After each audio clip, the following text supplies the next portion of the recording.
Rampurhat station দেখে তোমরা নিশ্চয়ই বুঝতেই পারছো যে আমরা কোথায় যাচ্ছি। হ্যাঁ, ঠিকই ধরেছো, আমরা যাচ্ছি তারাপীঠে ঘুরতে।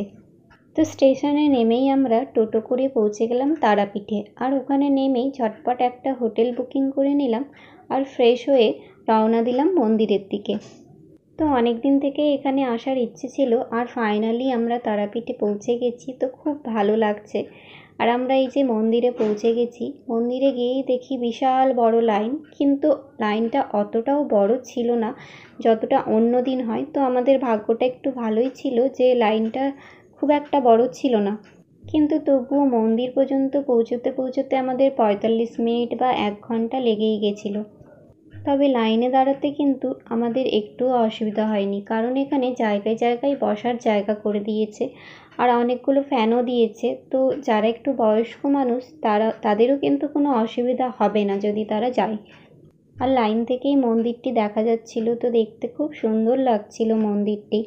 তো ফাইনালি কিছুক্ষণ লাইন দেওয়ার পর আমরা দর্শন করতে পেরেছি আর খুব ভালোভাবে পুজো দিয়েছি। আর ভেতরে খুব একটা ভিড় ছিলও না বলে আমি ক্যামেরাও করেছি, যদিও বা ক্যামেরা অ্যালাউড ছিল না, তাও আমি একটু চুপ করে ক্যামেরা করে নিয়েছি। তো তোমরাও সবাই দর্শন করে নাও আর সবাই ঠাকুরের কাছে আশীর্বাদ নিয়ে নাও। তো পুজো দেওয়ার পর কিন্তু অনেক শান্তি লাগছিল আর খুব ভালো লাগছিল। আর পরদিন সকাল সকালই আমরা বেরিয়ে পড়েছিলাম সাইট সিন করতে। তো এখানে কিন্তু সাইট সিনে আমরা যতগুলো জায়গা দেখেছিলাম, মানে যতগুলো মন্দির দেখেছিলাম, সবগুলোই কিন্তু কৃষ্ণ ঠাকুরের আর জগন্নাথ ঠাকুরের মন্দির। তো এই মন্দিরটা দেখো একদম জগন্নাথ পুরীর মতোই মন্দির ছিল, কিন্তু ভেতরে ক্যামেরা অ্যালাউড ছিল না।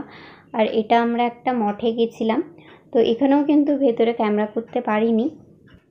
নেক্সট আমরা যেখানে গেছিলাম সেটা হলো তারাপীঠের স্কন। আর এখানে এসে তো পুরো মায়াপুরের মতো মনে হচ্ছিল, মানে মায়াপুরে গিয়ে যেমন ফিলিং হচ্ছিল ঠিক একদম সেম ফিলিংই হচ্ছিল এখানে এসে, স্কনে এসে। তো মনে হচ্ছিল যে মায়াপুরেই চলে এসেছি, কিন্তু ক্যামেরা কোথাও করতে পারিনি, তাই তোমাদের বাইরে থেকেই একটু একটু দেখিয়ে দিচ্ছি। আর এটা হচ্ছে তারাপীঠের ভারত সেবাশ্রম। তো ভারত সেবাশ্রমের ভেতরেও ঘোরার অনেক কিছু ছিল, মানে অনেক ঠাকুরের মূর্তি টূর্তি ছিল। তো ভেতরে তো কোথাও ক্যামেরা করতে পারিনি, তাই এই আশ্রমটিও তোমরা বাইরে থেকেই দেখে নাও। আর এই ভারত সেবাশ্রমটি কিন্তু আমাদের হোটেলের একদম কাছেই ছিল, মানে তোমরা মন্দিরের আশেপাশে যে কোনো হোটেলেই থাকো না কেন, এই আশ্রমটি কিন্তু একদম কাছেই পড়বে, মানে তোমরা পায়ে হেঁটেও ঘুরে নিতে পারবে। তাই আমরা হেঁটেই চলে গেছিলাম।